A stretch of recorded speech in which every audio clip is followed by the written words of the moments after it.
తరువాత అతన్ని తొలగించి దావీదును వారికి రాజుగా ఏర్పరచెను. మరియు ఆయన, నేను యెషయి కుమారుడైన దావీదును కనుగొంటిని, అతడు నా ఇష్టానుసరుడైన మనుషుడు, అతడు నా ఉద్దేశములన్నీ నెరవేర్చునని చెప్పి అతని గురించి సాక్ష్యం ఇచ్చెను. అపోస్తుల కార్యములు 13వ అధ్యాయము 22వ వచనం. Praise Jesus.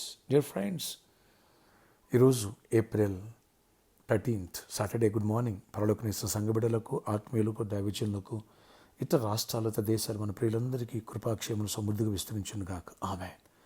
దేవుడు మొదట సౌలు కోరుకున్నాడు, కానీ సౌలు దేవునికి హృదయానికి దగ్గరగా జీవించలే. తన ఇష్టానుసారంగా అడుగులు వేశాడు.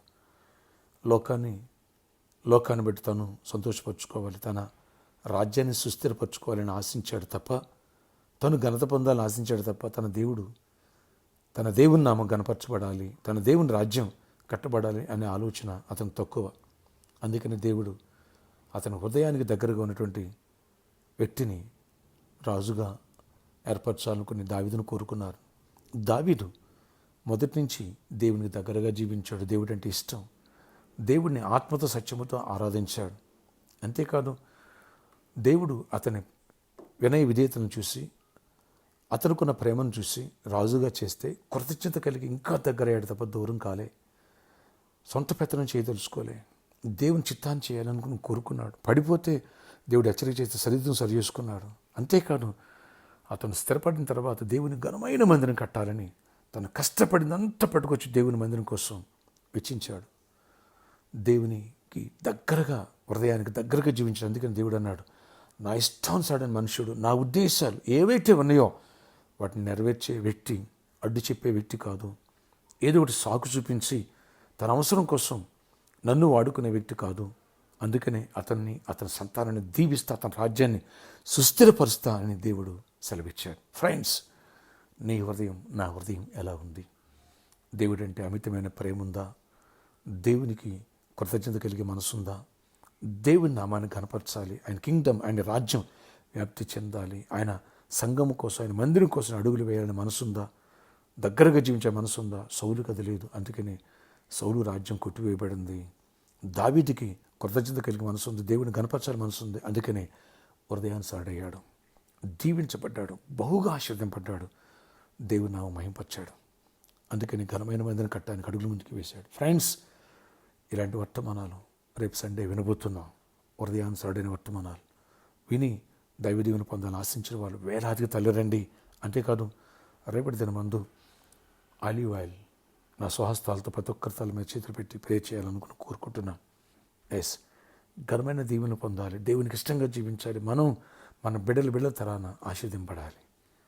ఫ్రెండ్స్, రేపు ఆరాధన సమయములు ఉదయం 6 గంటలకి మొదటి ఆరాధన, రేపు ఉదయం 8 గంటలకి ఆదివారం రెండో ఆరాధన, ఉదయం 10 గంటలకి మూడో ఆరాధన, సాయంత్రం 6 గంటలకి 4వ ఆరాధన.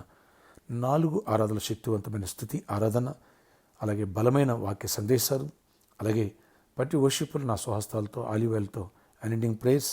అంతేకా 3rd వర్షిప్ 4th వర్షిప్లు వచ్చిన ప్రతి ఒక్కరికి ఉచిత భోజన వసతి కలదు. ఈ విషయాన్ని గమనించగలరు. ఈరోజు సాటర్డే కాబట్టి సాయంత్రం 4 గంటల నుంచి 7 గంటల స్పాన్సర్ మీట్, అలాగే మందిరం కోసం ఎవరైతే ఘనమైన కానుకిచ్చి ప్రేయర్ చేయించుకోనుకుంటారో అలాంటి వాళ్ళు కూడా వచ్చి కలిసి ప్రేయర్ చేయించుకోవచ్చు. ప్రార్థన ఆశ్చర్యకడ నీ కొందనాలు. ఈరోజు ఎవరైతే ఈ ప్రేయర్లోకి పోయిస్తున్నారో ప్రతి ఒక్క బిడ్డను దర్శించండి. ఈరోజు అంత గొప్ప దీవెనివ్వండి, జయమనివ్వండి. ఎవరి వ్యాధిగ్రస్తులను స్వస్థపరచండి. భూస్వాళ్ళ మదను స్వస్థపరచు, అన్నపూర్ణ సోదరుని స్వస్థపరచు, ఆశీర్వాదం స్వస్థపరచు, సంపూర్ణమైన ఆరోగ్యాన్ని ఇవ్వండి. పరిచారకుల్ని, సంఘాన్ని అందరినీ ప్రొటెక్ట్ చేయండి. రేపు ఆరాధన గొప్ప విజయాన్ని ఇవ్వండి. ఎవరికి జాబ్ లేదో వాళ్ళకి జాబ్స్ ఇవ్వండి. ఎవరు రైక్స్ కోరుకున్న రైక్స్ ఇవ్వండి. ఎవరికి సమృద్ధిని కోరుకున్న సమృద్ధిని ఇవ్వండి. మందిని కోసం ఘనమైన కానుక విత్తాలనుకుంటారో వారి చేతులు బలపరిచి ఫైనాన్షియల్ మిరాకిల్స్ చేయండి, అద్భుతాలు చేయండి. మా ప్రియులకు ఇంటర్మీడియట్ రిజల్ట్స్ వచ్చినాయి, అనేకులు పాస్ అయ్యారు. థ్యాంక్స్ అయ్యా. ఇంకా రిజల్ట్స్ రావాలనుకుంటే దీవించండి, ఇంకా ఎగ్జామ్స్ రావాలనుకుంటే దీవించండి. నాయన మంచి ఆశీర్వాదం దయచేయండి. ఎవరికి ఇల్లు లేదో సొంత ఇల్లు ఇవ్వండి.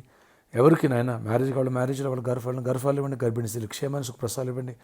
రేపు ఎనండి ప్రేస్లో మంచి వర్తమానాలు ఇచ్చి గొప్ప కార్యాలు చేయండి. జయమని ఇవ్వండి. యేసు నామములో ఈరోజు బర్త్డే, వెడ్డింగ్ అనివ్వండి. దీవించి దీర్ఘాయుష్ కృపై సమాధానం ఇవ్వండి. యేసు నామములో ప్రార్థిస్తున్నాను తండ్రి, ఆమేన్. ఫ్రెండ్స్, మందిరం కోసం బలంగా ప్రేర్ చేయండి. మందిరం కోసం ఎవరైతే ఘనమైన కానుక విత్తాలనుకున్నారో అడుగులు ముందుకు వేయండి. ఈరోజు సాటర్డే సాయంత్రం అయినా కలవచ్చు, రేపు సండే అయినా కలిసి మీరు విత్తనం విత్తవచ్చు. మీ God bless you all. Have a nice day.